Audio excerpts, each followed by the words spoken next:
Hello my friends and welcome. This is the latest update from Ukraine. Let's zoom in to the Bakhmut area because Ukrainian army takes more ground. We took it near to Klyshivka. As you can see, we have this vector of the Ukrainian attack towards the small village, but this village is very important. Basically, it is the milestone to achieve the control over the southern part of the Bakhmut area, including Opitne. But as you can see, there is some of the elevation near to Klyshivka, two of the hills that now are securing the positions of the Russian forces. Plus, there are some woods and even the natural obstacle, the river and the lake, that create some sort of the defense line for the Russian Federation. Nevertheless, Ukrainian army continue to move forward, and let's go to the timeline as usual. So it was yesterday and it is today. Since the Ukrainian army had crossed this water channel, there is the open opportunity for the 3rd Assault Brigade to take Klyshivka under control in the nearby future. Here we are speaking about 2 weeks. If we move southbound from Klyshivka, there is Kurdimivka village, and there is the new update, the clarification of the front line. It was done for the safety purpose of our soldiers that are fighting on that place. Updated the front line west of Kurdimivka due to a delay for safety. Usually the deep state map resource has the delay for around 2 days just to make sure that we are not giving the important information for our enemy side, because they also use this resource. Still, from what I can see, the Bakhmut city is far to be encircled or half encircled.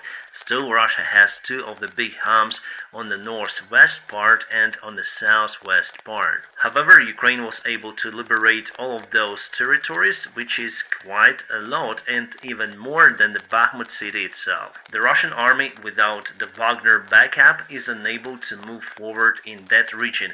That means that they will move back or pull back little by little, day by day. River in Antonivka. Antonovsky Bridge was destroyed a long time ago, and our forces, Ukrainian guys, landed on this part of the shore. The controlled area still is around like that. Unfortunately, our guys are unable to move forward with the resources and backup they have. Russia continued to use aviation against the Ukrainian forces plus artillery systems. The area itself is small and could be targeted by Russian side very precisely.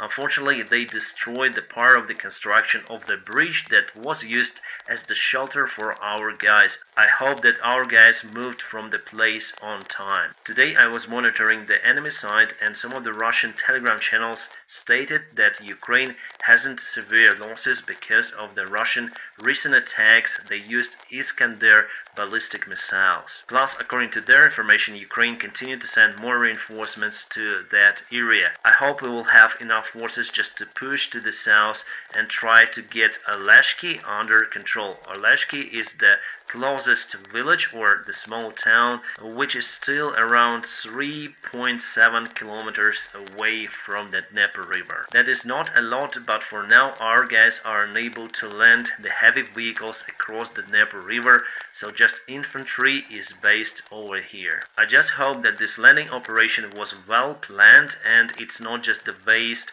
of lives of our soldiers in attempt to get just some sort of the land for nothing. No, we need to use this land to gather resources and to move forward. In that case it was it, in other case it's better not even to land on the other shore. There were numerous reports from the Russian channels that Ukraine tries to attack from many of the directions, including Orikhiv, Velika Novosilka, Vuhledar and Marinka, but still on the military map we don't see any sort of the movement from Ukrainian side. Neither there is the movement from the Russian side, so everything is more or less standstill on the southern front line. So here just some of the update information about the clarification of who is controlling the territory in this area. That's it. Today we have the news that Russia sent more reinforcements to Zaporizhia, to Melitopol.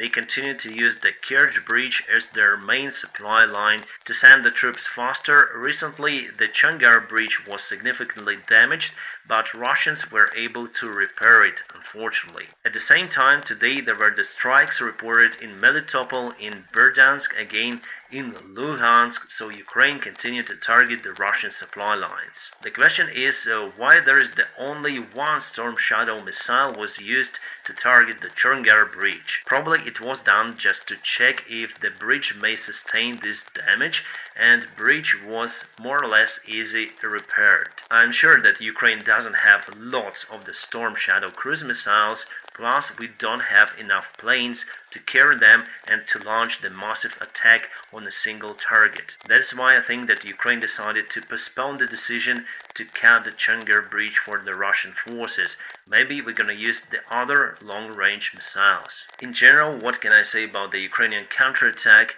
It is going slower than expected. President Zelensky admitted it. And based on the Russian defense lines that sometimes are built according to the book, unfortunately, Ukraine will not be able to gain all of the territory on the southern part without using the Western-made aviation. It is just impossible to achieve the goal of this operation, for example, to take Melitopol under control with all of those defense lines and without aviation. Well, we have the Soviet-made airplanes, but those are not enough for successful mission.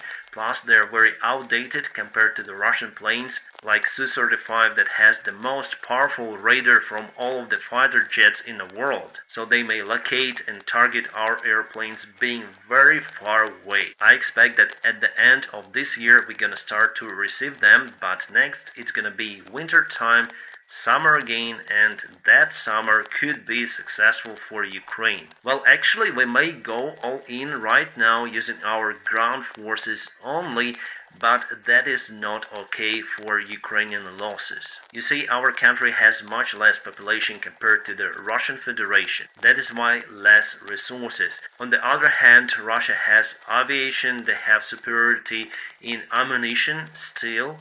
So the fight will be just unequal. Yes, we have the Western-made vehicles, Western-made tanks, but those tanks should work with aviation support. Without it, I don't think that Ukraine may move forward during this summer, unfortunately. But who knows, maybe with the long-range missiles we may target the Russian supplies further away, the Russian airports as well, command centers. In that case, the ground operation might be successful. But for that, we also need lots of the long-range missiles, lots of the ATACMS and Storm Shadow. What worries me is the escalation around the Zaporizhzhia nuclear power plant. For now, it is ongoing just in the information field. Today, President Zelensky said that Russia is fully technically ready to conduct the attack on Zaporizhzhia nuclear power plant using the mines that they placed on the territory of the power plant. Today there was the information shared that so-called nuclear sniffer airplane landed in Europe. The airplane is basically the modernized version of Boeing 707. It is VC-135 Constant Phoenix military airplane that may take the analysis of the atmosphere to find the excessive amount of radiation and not only in the place where it will fly. This airplane was modified for a particular job to test the atmosphere air and conduct surveillance over the areas with nuclear exercises. Actually, that also worries me a lot, so probably our allies know something. Today, President Zelensky conducted a special meeting around the situation on the front lines, plus they discussed the Zaporizhzhia nuclear power plant. From what I understood, there are some special drills ongoing in Zaporizhzhia Oblast, Ukrainian-controlled territory, to eliminate the risks of the possible disaster. Plus, maybe there would be evacuation of some of the villages and cities which are located close to the power plant. Well, it really depends on the situation, but the information about the possible evacuation start to come. There was some information shared about the Kadyrov's sickness, that he cannot talk, that he is now in the hospital in a terrible state. Well, I don't think that it is real. We don't need to trust it, for now at least. There were some of the reports before that Lukashenko is in a critical state, that Putin is in a critical state, but apparently it was just hoax. The same is, I think, happened here. I just checked Kadyrov's Telegram channel and he posted today at 21:22, 2 hours ago. But again, it wasn't his face, just some of the information about the special military operation. By the way, his channel is very popular, 3 million subscribers, and we have just 200,000 on Telegram. So my friends, please subscribe for me on the Telegram channel. I use it as my backup resource. Plus, I post there regularly. Today I created around 15 or maybe 20 posts about the situation in Ukraine, and not only. We have the comment section there as well, so you may react, you may comment, you may post pictures. It's very useful compared to many of the platforms. That's why I'm using Telegram. Plus, the censorship on Telegram almost doesn't exist, and that was the reason number one why I chose that platform. Prigozhin again flown to Minsk, Belarus from St. Petersburg. So I told you before that he visited Moscow. From Moscow he went to St. Petersburg, and today he went from St. Petersburg to Belarus. About the Wagner military camp in Belarus, for now it is able to accommodate around 9,000 soldiers. In the future there will be 2 more camps like that built in Belarus. So we estimate that Wagner may have around 27,000 soldiers in Belarus. They also continue to hire many more people into their army. Their local branches in Russia haven't been closed. But the main one, the Wagner Center in St. Petersburg, was closed today. Meanwhile, Russia sends their best fighter jets like Sukhoi Su-35 to Uganda. That's how the fighter jet looks like in Uganda Air Force. It is a very expensive fighter jet, so for Russia, as you can see, war or no war, the Russian military officials want money. It's actually good for us that they continue to supply those to other countries. They are unable to produce the new fighter jets for a long run because there are many of the spare parts that are made in Western countries. For now, they continue to use the spare parts that they were able to accumulate before. So production will not last for a long time.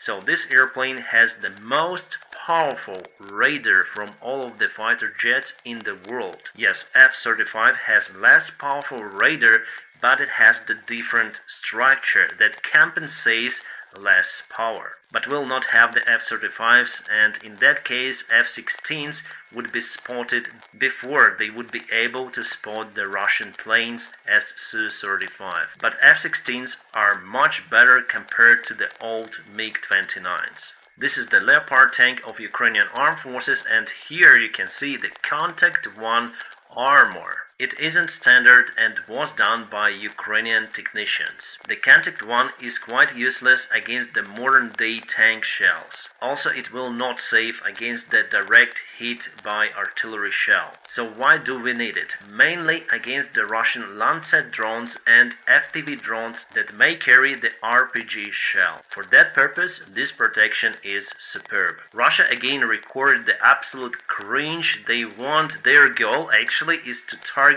the Washington with Sarmat nuclear missile. So there's the clip, we may watch it. So there's the Russian UAZ that costs a lot, and actually it's the shittiest car in the world.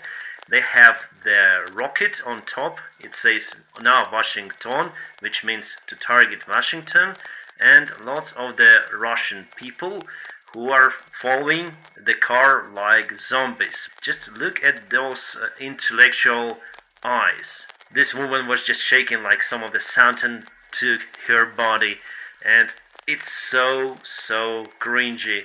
What is they put the geographical coordinates. There goes. Okay, they launched the rocket with enter button on very old PC. The United States, okay, they're working on the name, and that's it. That is what you do basically, and you clean after. Okay, what else do you have? Okay, you have cheese, mate. And what is this? The game over sign with the lowest possible quality CGI. Oh dear, you have so many people in the group and you came out with this bullshit and cringe. The propaganda doesn't work like that. You need to be constructive to come out with some idea to show some unique content. Otherwise, people would just laugh at you. That's what we do here. Here, I want to say that it's not just Putin, as you can see. They have this mindset to launch the rocket somewhere. They do not think about the circumstances. They don't think even that they'll have the response. As I wrote in my Telegram group, those have two dreams. One, to destroy the United States. The second one, to get a green card. I'm 100% sure that if you take someone personally, him or her, from this crowd, put aside and tell, okay, tomorrow you'll go to the United States of America, you'll have the green card, absolutely everyone would go there. But the miracle is that even in United States, living in a good country, they would still support Putin. Just a short remark about the events that are happening in some of the cities of France. There are riots, looting of the shops, even people's apartments were robbed. Just complete chaos on some of the streets. France deployed around 45,000 policemen to cope with protesters. In some of the places, protesters took control over the police weaponry. This situation is not good. I really worry about our partner, about our friend,